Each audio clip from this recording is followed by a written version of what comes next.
The Mount Washington Auto Road welcomes you to the heart of the White Mountains and your adventure on the Northeast's highest peak. You are about to embark on a journey that will do more than just take you to the highest summit in the Northeast. You are going to the birthplace of legends, following up a path that leads through time and winds its way through woods, wind, and weather. At the state park on top, you'll see the home of the Mount Washington Observatory and the historic Summit Stage Office, which is where the world's highest winds were recorded in 1934. But more about that later. This audio tour will be your information and entertainment guide as you travel on the oldest man-made attraction in the United States. Your driving time to the top will be approximately 25 minutes, and this tour will help you understand a lot more about the remarkable views and amazing things that have happened here since the road opened to the public in 1861. Now, before we get into all the storytelling on how this remarkable road came to be and some of the funny things folks have done on it, we have some pretty important information to pass along. Among other wonders, you will be entering the Fragile Alpine Zone, home to many rare and unique forms of plants and flowers. There will be many opportunities to stop your car and walk around, so please take care to leave these special environments as you found them. It is only because others have been thoughtful in past generations that these small, endangered treasures are still here for us to enjoy. So if you watch your step, future generations might have the same opportunity. It is only through our continued stewardship that we can protect and preserve the resources that we all treasure. Now just imagine that this road opened to the public in 1861, and the scenes which are about to unfold before you have remained unchanged since then. Also unchanged is the need for safe driving. Now, the road's remarkable safety record over the past century and a half is because drivers, whether in horse-drawn vehicles of the old days or the motor vehicles of this century, respect the basic rules of safety, which apply to the trip up and down Mount Washington. As you ascend the mountain and then descend after your visit to the summit, these driving tips will help maximize safety and minimize inconvenience. Please keep the following in mind as your journey continues. The auto road has two-way traffic coming and going at all times. Keep to your side of the road. Don't worry, it's wide enough for two cars to pass anywhere on the road. We urge you to drive up in low gear. This means less work for your engine and allows it to run cooler. You should stay in low gear for your entire trip up and down the road. If ever there was a road that was designed for low gear, this is it. Mark Twain once said, "If you don't like the weather in New England, just wait a minute." He must have been thinking of Mount Washington because things can change quickly and dramatically around here.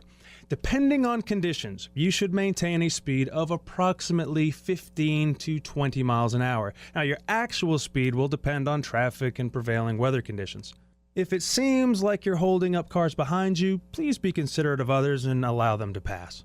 Avoid using your air conditioner, as this may cause the engine to overwork. There will be plenty of cool air to refresh you as you continue to gain elevation. If the vehicle does begin to run hot, turn on the heater. It may sound strange, but it will actually help cool the engine. Should you find yourself driving in a fog at any time while on the mountain, turn on your headlights for the sake of all oncoming traffic. And please remember, it's a New Hampshire state law that all persons under 18 years of age must wear a seatbelt. If either on the way up or down, for any reason you need assistance, flag down one of the white and green vans or road crew pickup trucks. Our drivers will be happy to help you in any way. Also, remember that cars coming down should yield the right of way to cars going up. Now, let's get to the storytelling about the place you've come to.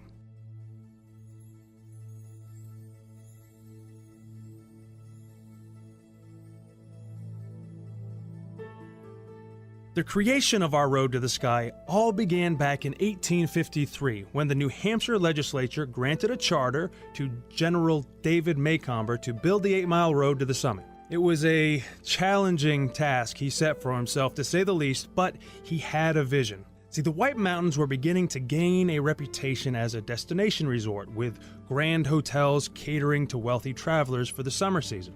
His path to the top of New England would surely be the high point of any visit to the North Country. And your presence here today confirms just how right he was. Anyway, one of the first of these grand hotels was the Glen House, which was located at the base area from which you began your climb.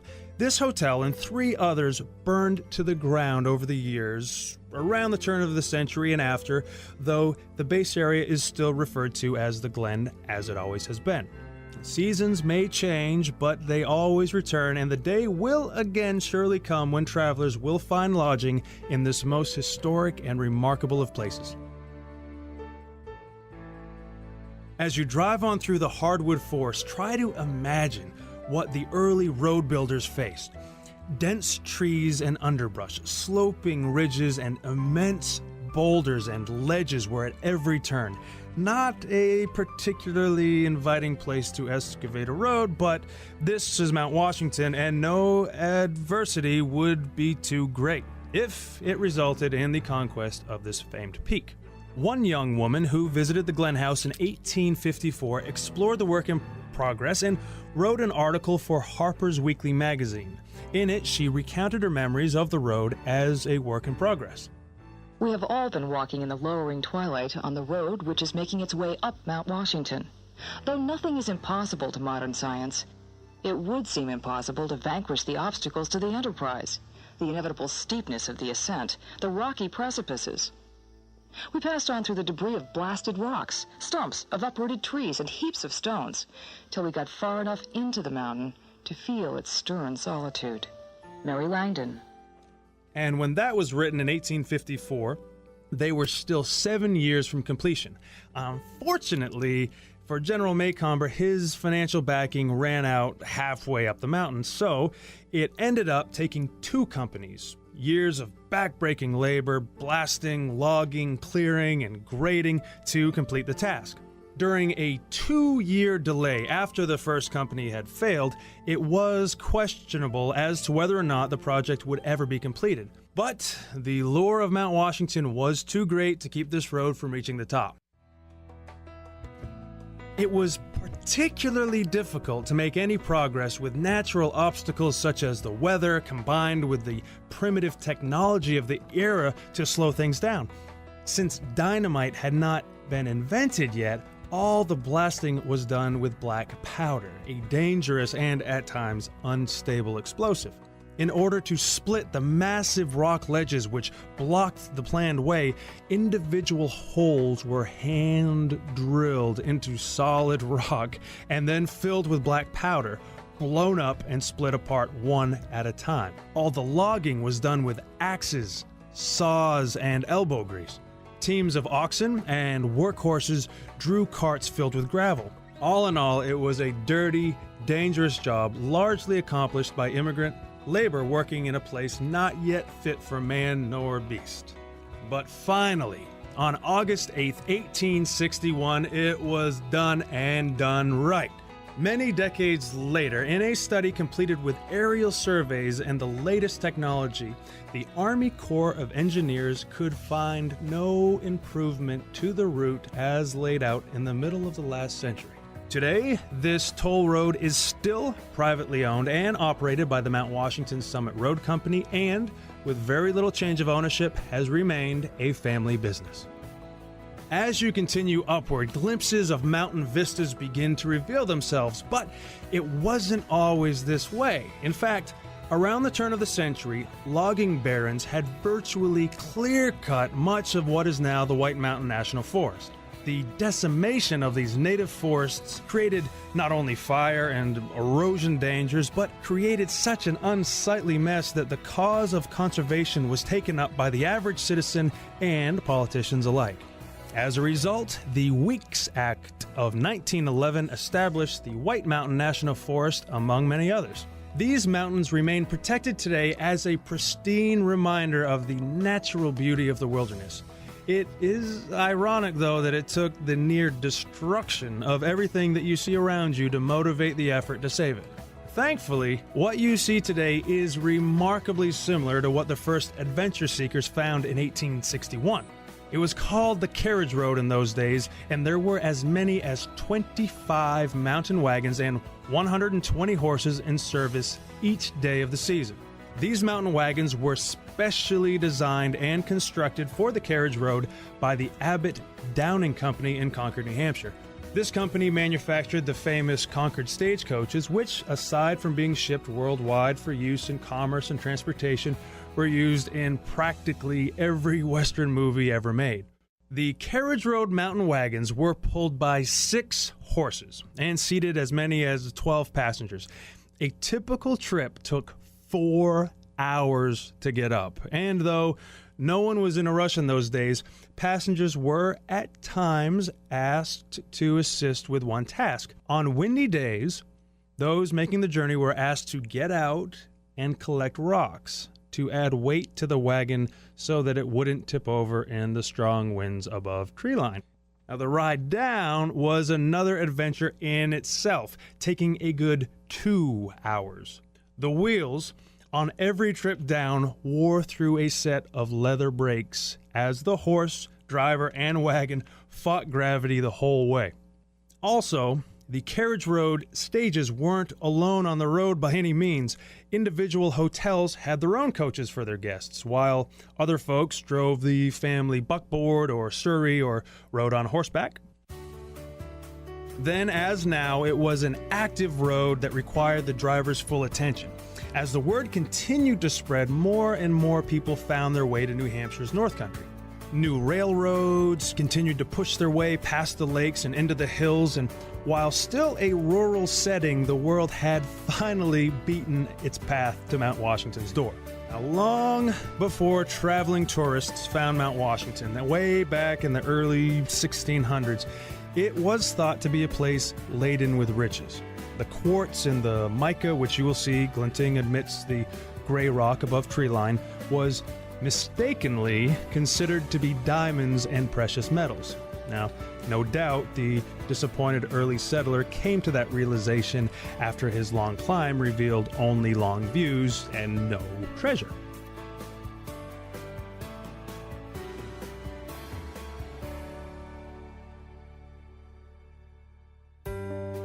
As you continue upward, you will begin to notice startling changes to the vegetation. Nearer to the bottom is a typical northeastern hardwood forest composed of maple, oak, birch, and beech trees. Further on, you'll see fewer hardwoods and more evergreens like balsam fir and spruce. And more significantly, these trees are diminishing greatly in size as the combination of wind, cold, and scarcity of proper soil create a difficult growing environment. Continuing upward, you are entering Krummholz, or crooked wood zone. In some cases, these stunted and beautifully twisted and gnarled trees with a height of no more than just 2 or 3 feet are more than 100 years old. These unique trees have adapted to survive in this often inhospitable location, as has a wide variety of wildlife that calls this mountain range home. Moose, black bear, and deer are among the larger species, while bobcat, beaver, porcupine, raccoons, foxes, and countless types of birds can be found on Mount Washington's slopes. Even on the summit, mice, moles, shrews, and voles have all adapted to survive in this extreme environment. As your journey takes you further up the mountainside, notice it has begun to get a bit cooler and that the trees continue to get smaller. As the road goes on to its height of more than a mile in the sky, 6,288 feet to be exact, the climate changes with it, eventually reaching the equivalent temperature one may find 600 miles north of here in the Arctic tundra region. This is further exemplified by the truly stunning array of alpine flowers, lichens, and mosses, some of which can be seen preserved at the Observatory Museum at the summit. Just think of it, in the distance of just a few miles upward, you've now traveled from the more familiar hardwood forest of our region through the Krummholz to an area more like that of Alaska and Greenland. In total, there are dozens of rare species of plants found in the alpine zone of the Presidential Range. Plants like the dwarf cinquefoil live only in the White Mountains and nowhere else in the planet and are listed as federally protected species. Many of these unusual plants, though small, are very old, and some varieties don't even flower until they are 20 or more years old. Overall, many experts believe this mountain's landscape that you're viewing to be more than 10,000 years in the making. So again, we ask, when leaving your vehicle to explore the mountainside, you're aware that the endless vistas are only one of the most obvious wonders. There is an amazing world just under your feet, which, if not cared for, could be lost forever.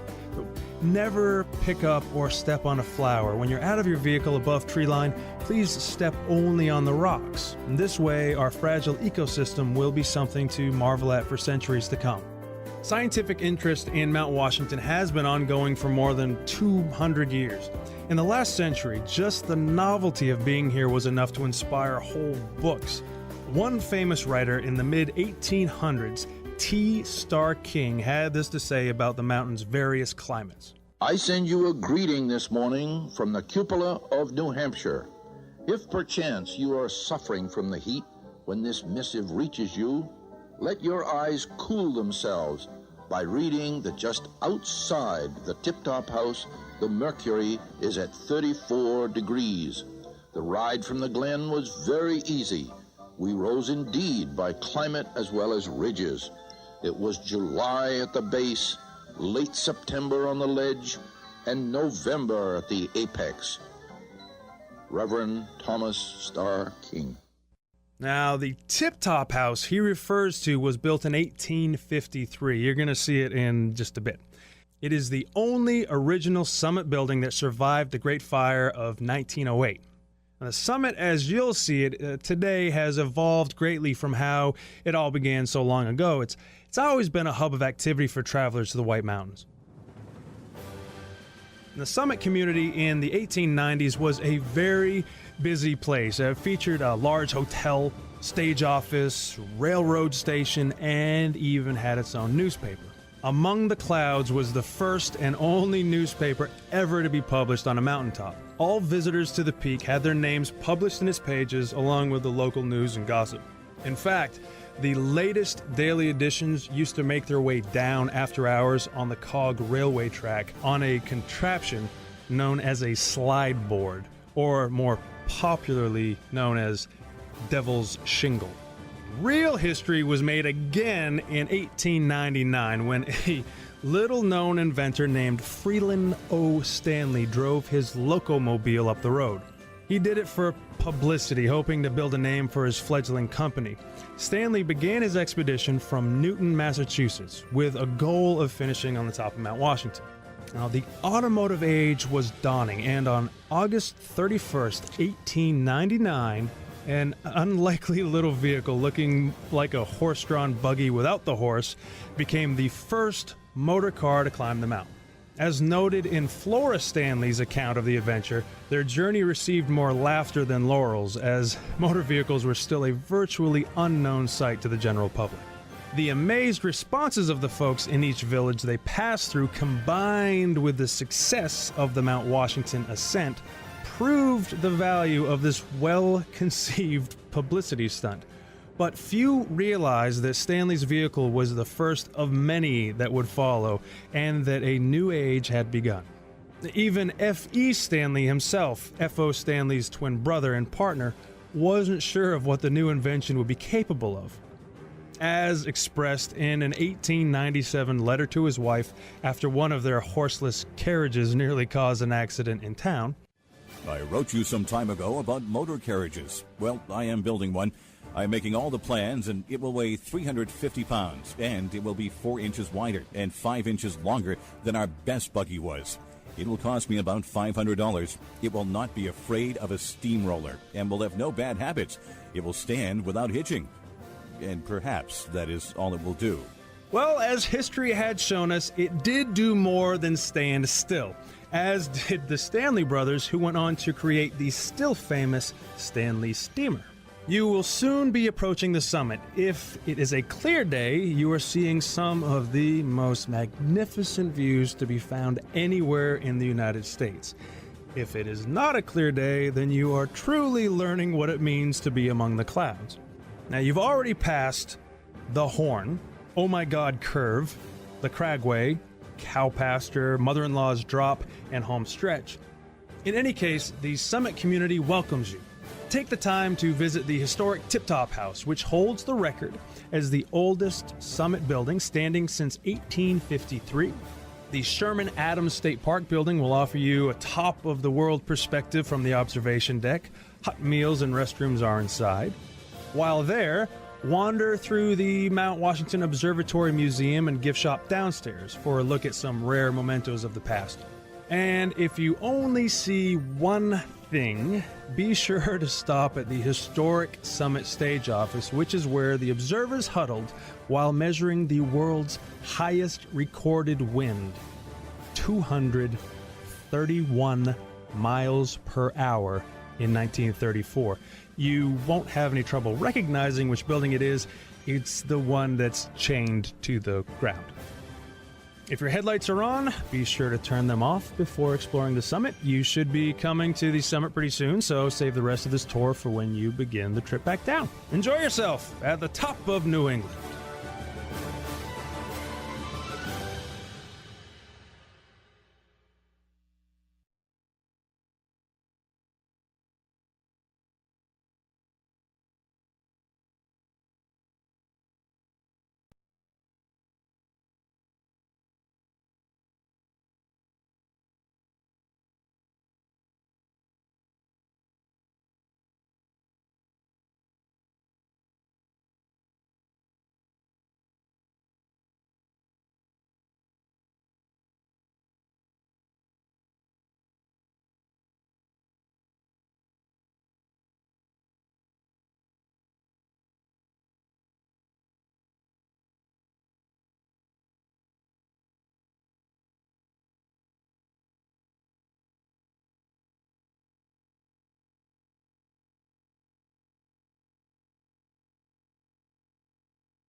Now that you've had the opportunity to experience the world above treeline firsthand, prepare yourself for a whole new series of scenic vistas on the way down. Before we continue our story, let us briefly emphasize these important driving tips. For the trip down, the two most important facts to remember are these. First, use low gear the whole way down. This will allow the transmission and engine to act as a brake and help maintain a slow speed.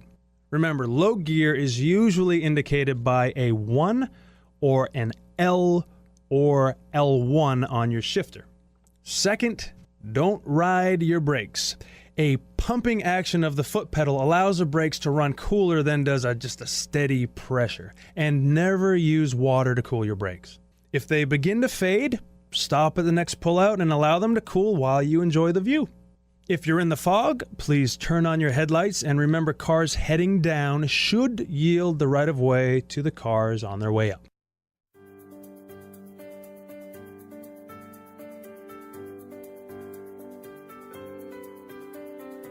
You may have seen hikers while you're on the summit. Some are day hikers, climbing the mountains or traversing the Presidential Range by any of the miles of trails that crisscross the slopes. Many begin from the Appalachian Mountain Club's headquarters just south of here in Pinkham Notch. Visible just above the AMC base camp is Tuckerman Ravine, famed for the challenging spring skiing. But skiing in this ravine is not for the faint of heart or casual skier. The headwall and gullies can be more extreme than anyone expects.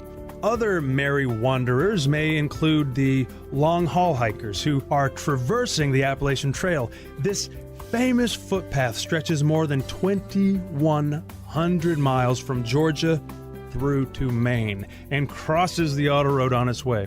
Even for these folks, reaching the top of New England is a milestone in their journey. The Native American populations of the area, the Abenaki tribe, among others, considered Ageokachuk, as they referred to Mount Washington, a sacred place where the Great Spirit lived. So rumor has it that they never climbed the mountain. This entire region was home to great numbers of Native Americans prior to the arrival of European ships and people, but times had begun to change as sparsely populated coastal communities of colonists continued to move inland. One of these early settlers was named Darby Field. After seeing the shining summit from a ship off the coast of Maine, he set out in search of his fortune, enlisting 2 Native American guides to accompany him into the wilds of this unknown land. Darby set out in a birch bark canoe near Exeter, New Hampshire, paddled up the coastline into the Saco River and up to what is now Glen, New Hampshire. And after obtaining permission from the local tribe elders, Darby Field and his 2 companions set out on what would become the first ever ascent of this formidable mountain. Now, whether it was riches, glory, adventure, or a combination of all 3 he sought, Darby and his guides achieved their quest and their place in history more than 350 years ago. After the wake-up call, the mountain rolled over and went back to sleep for about another 150 years.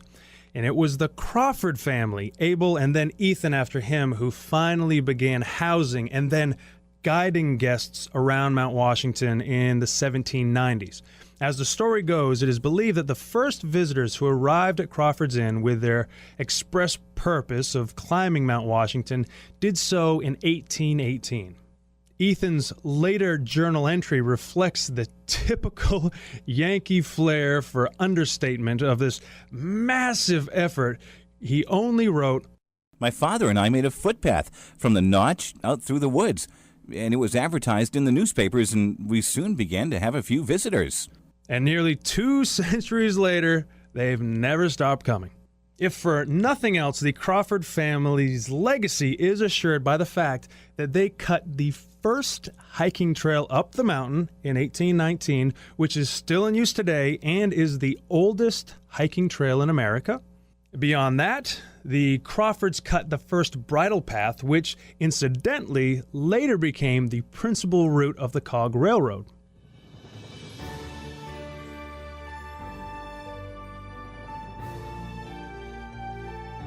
The world above treeline is your world now, and through your care, its rarity will be preserved for the next time that you come, or for all those who come after. Now that you've seen the Alpine Zone, you can understand why we are so dedicated to its conservation. To your left, you'll see the Great Gulf Wilderness. This is a glacial cirque of more than 5,500 acres that was officially designated a wilderness area in 1964. This wilderness designation is especially important in that it protects a vast area from any form of man's intrusions. There's no timber harvesting, mining, or buildings of any kind are allowed. With the exception of a few hiking trails, only the forces of nature are at work in the Great Gulf Wilderness. Though it is unmarked today, the halfway point used to be a stopover for guests and horses in the old days. The halfway house offered shelter and refreshments before the last long pull to the top. Now take a minute to think again of the horse teams straining against their harnesses as the drivers spoke commands and encouragement. Horses ruled this road for the first 50 years of its life. In fact, it wasn't until 1912 that the first gas-powered vehicles took over the job of carrying guests up the road. From that time on, the horse-drawn era began to fade from memory, and the carriage road eventually became the auto road. The first motor vehicle used to carry passengers, a Thomas Flyer, began the change in 1912, followed in 1917 by a fleet of Pierce Arrows, then Ford Woodies in the 1930s, Internationals in the 1950s and 60s, and finally the vans that you see cruising on the road today. In many ways, the evolution of transportation played itself out right on the path that you now travel. With an average grade of 12%, the auto road presents a manageable challenge for each new generation of transportation technology. In 1904, one of the first motorsports events in America took place right here when the Climb to the Clouds race was held on the very road you're now driving. Mount Washington was a test track of sorts because if a car could prove itself on these unforgiving slopes, it could work anywhere. Many traditional thinkers were not ready to acknowledge the worth of these mechanical contraptions. It was a statewide newspaper. The Manchester Union Leader wrote, "The whole thing is an unmitigated nuisance. The lives and property of perfectly helpless people have been menaced for no reason than to provide amusement for total strangers. Some drivers can be trusted, most cannot.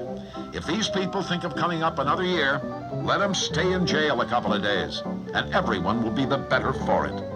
And as you drive along in your vehicle today, try to imagine these two scenes in your mind. First, see the early cars with their 15 horsepower engines straining to make the grade, and then the other extreme, the high-powered race cars of today that climb to speeds of more than 100 miles an hour on the same turns that you are negotiating right now. Now, throughout history, the most daring of racers have always tried to capture the speed record on Mount Washington. Where horse-drawn wagons took 3 to 4 hours to make the ascent, early autos did it in just under 2 hours. The most recent racers have shaved the time to well under 7 minutes, though they don't take in much of the scenery.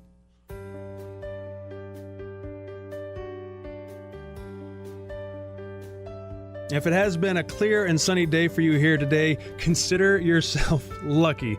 The weather on Mount Washington is generally more interesting than that, though. It's not that the weather can change quickly here, it's that the mountain seems to generate its own climate and environment. Sure, it basically tracks with the 4 seasons the rest of us know. It just overlaps them more and then mixes them together. So rain, snow, and sun make the rounds based more on random chance than on what the calendar says. Some days there's rain in the valleys and beautiful sun on the mountain, or vice versa. Some days clouds fly by close enough to touch them. Other times, an undercast develops where a blanket of clouds shroud the lowland and the summits of the taller mountains in the Presidential Range protrude like islands in the sea of white. Hundreds of inches of snow each year, hurricane-force winds on more than a few occasions, fog thick enough to chew. This and more makes up what we call Mount Washington weather. It is both the diversity and extremes in the weather on this mountain that have made it a center of meteorological studies since the mid-1800s. The Hitchcock-Huntington expedition was the first to winter over on the summit in 1870. It was a remote, harsh winter wilderness which exposed these scientists to conditions they couldn't have imagined. The U.S. Signal Corps took over from 1870 until 1892 and experienced many of the same conditions that the current members of the Mount Washington Observatory staff contend with. This journal entry from the logbook details a difficult evening for the early observers. January 27th, 1875. Coldest of the season, 46 below. The wind is blowing a hurricane and has done so all through the night past. Had work today to keep warm. The wind and cold penetrate every cranny. Enormous drifts of snow have formed about the building, and as fast as the passage is cut out and the windows cleared, the wind drives in snow to fill out the gaps. The coal is far from being good. It is full of rocks and clinkers. Respectfully suggests that good coal and another heating stove be purchased.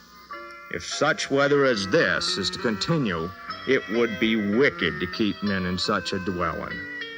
Sergeant Isaac Burke. It can be assumed that good coal and another stove weren't purchased because winter occupation ceased in 1890. It took 40 years to round up another crew of dedicated weather watchers. In 1932, Alex McKenzie, Joe Dodge, Bob Monahan, and Sal Pagliuca staked a new claim on the summit, and the Mount Washington Observatory began round-the-clock weather observations that still continue to this very day. Then came the day that no one expected. A day that has gone down in history and has yet to be topped. It was April 12th, 1934, that the world's highest recorded winds, 231 miles an hour, blew over the summit of Mount Washington. Pagliuca's logbook entry for that day tells the story. We'd been taking turns knocking ice from the anemometer post. Shortly after 1 a.m., I set out to clear the ice again and disappeared into the fog on the roof. I felt the full blast of the 200-mile-per-hour southeast wind on my face. Kneeling on the platform, I pounded the foot-thick ice accumulation with all my strength, but alas, wasn't making much impression on the rough frost. On that day, Mount Washington earned another place in history and was forever nicknamed the home of the world's worst weather. Because of this, various companies and scientific institutions have tested everything from jet engines to paint and winter clothing. It is because of the reliably harsh extremes of Mount Washington weather that so many different types of tests have been and continue to be done here. In a typical year, the temperature averages 27 degrees. The winds, although averaging 35 miles an hour, exceed hurricane force on more than 100 days out of the year. The summit is in the clouds more than 60% of the time. The snowfall averages 245 inches per year, though more than 500 inches, that's more than 47 feet, fell in the winters of 1968 and 69. Below treeline, the Great Glen Trails Outdoor Center uses the road as part of their cross-country trail system. This winter, you can take our specially designed snow coach on the road just above treeline for a breathtaking look at the Presidential Range in winter, and we'll do all the driving. It's a time of unimaginable beauty and deep snow. In fact, on part of the road known as the Cragway, 20 or more feet of snow accumulate each winter. Before the days of heavy equipment, pure manpower opened up drifted parts of the road. As the tourist season approached, the road crew armed with only shovels would begin to move mountains of snow that have accumulated in certain areas. Now imagine facing a wall of snow 20 feet deep and 300 feet long, knowing it was your job to break through. This is what the early road crews faced year after year. Today, the job hasn't changed, just the methods of accomplishing it have. Bulldozers and backhoes have taken over where men and shovels once fought the elements. But it's still a lot of work every spring to put a mountain road back in order after a harsh North Country winter. Mount Washington and the Auto Road is as much a destination today as it ever was. There seems to be an almost mystical allure that draws people to its towering heights. For some, it's an opportunity to reach the top of a major mountain and then quietly contemplate the beauty and majesty of their surroundings. For others, it's a place to make history, to set a record or to break a record. This has been the case since Darby Field set out to climb in 1642. Each generation brings a steady stream of challengers. The areas of endeavor are as diverse and unique as the individuals who undertake them. Listen to this sampling of just a few of the records and record breakers through time. 1857. A man counts his steps walking to the top, 16,925. 1861. The road opens and Colonel Joseph Thompson drives the first horse-drawn vehicle up Mount Washington. 1875. Harlan Aumann runs down the road in 54 minutes. 1887. An all-time record for horse-drawn vehicles is set by Charles O'Hara with a time of 1 hour, 9 minutes. 1899, Freeland O. Stanley drives the first automobile up the road in 2 hours and 10 minutes. 1904, Harry Harkness sets a record in the first Climb to the Clouds auto race of 24 minutes, 37.6 seconds. 1907, the first recorded round trip is made on skis. 1923, the automobile hill climb record stands at 17 minutes. 1924, a Harley-Davidson motorcycle ascends in 15 minutes. 1926, Arthur Walden drives the first dog team to the summit. 1932, Florence Clark becomes the first and only woman to drive a dog team solo to the summit. 1934, the still current world record wind of 231 miles an hour is recorded on the summit. 1938, an automobile record of 12 minutes 17 seconds is set by Lem Ladd in a Ford V8 Special. 1950s, Alden Weigel of Walpole runs up the road, rides down the Cog, and hikes up Tuckerman Ravine all in 14 hours. Weigel then goes on to climb the road barefoot and blindfolded, then backwards, then pushing a wheelbarrow carrying a 100-pound sack of sugar in it. 1975, an alternative energy regatta finds an odd assortment of vehicles powered by wood, steam, garbage, and chicken manure winding their way up Mount Washington. 1998, Climb to the Clouds car race record stands at 6 minutes 42 seconds by Frank Sprongel driving an Audi Quattro. 2003, a Segway from Heritage, New Hampshire is ridden to the summit. Now, less scientific-minded have been those who have used roller skates, llamas, skateboards, and unicycles as a method to reach the top. One New Hampshire man even claims to hold the record for the most diverse array of ascents, hiking up as Darby Field did in 1642, attire with Indian guards, riding up in the road's own 6-horse mountain wagon, in a 1917 Pierce Arrow, a 1938 Ford Woody, a modern-day auto road van, a motorcycle, a race car, snowmobile, snowcat, snow coach, Jeep, and a convertible. It seems every year someone shows up asking permission to use the road to be the first or the fastest at something on Mount Washington. Besides the climb to the clouds, special events include the Mount Washington Road Race. It's a classic foot race that annually draws a field of 1,000 runners, the best of whom can run the grueling 7.6-mile course in under an hour. You've now joined with explorers, adventurers, competitors, climbers, families, and travelers from throughout time and around the world who have found themselves drawn to the top of this mountain, to the place the Indians called Ageakachuk. The memories you will take with you are yours forever. This, above all, is the glory of Mount Washington, that it gives absolutely anyone at any age a chance to sit with friends and family, get some perspective on the world we live in from a place unlike any other, to breathe deeply the mountain air and reflect briefly on those who came before and will come after, perhaps members of your own family. Enjoy the rest of your day and your visit to the White Mountains. Visit us again sometime for another drive in your own vehicle, or take a guided tour in one of our stages. When you reach the bottom, come across the street. Take advantage of services at the Glen House base area. The Glenview Cafe has a spectacular view of the mountain you've just climbed and serves homemade soups, sandwiches, and other goodies. The Red Barn Museum features horse-drawn and automotive stages on display, as well as historical memorabilia and a slideshow and video, all for free.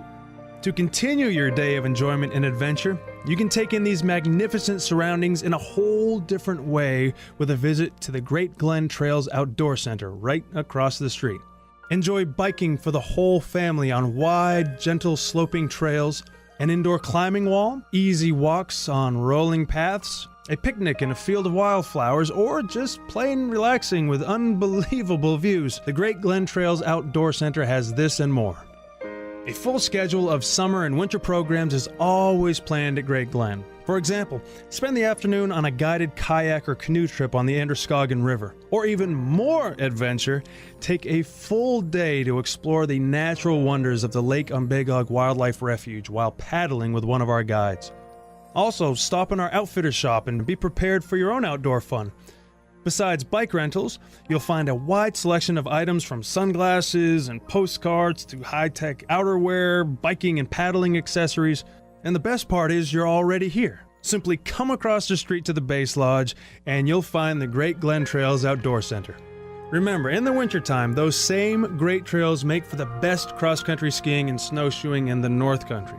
Continue your experience in the great outdoors right here. Come on over for a look and more information. Well, that's about it. If you're not at the base area, you will be soon. We hope you've enjoyed your adventure above treeline, and thank you again for journeying with us today on our road to the sky.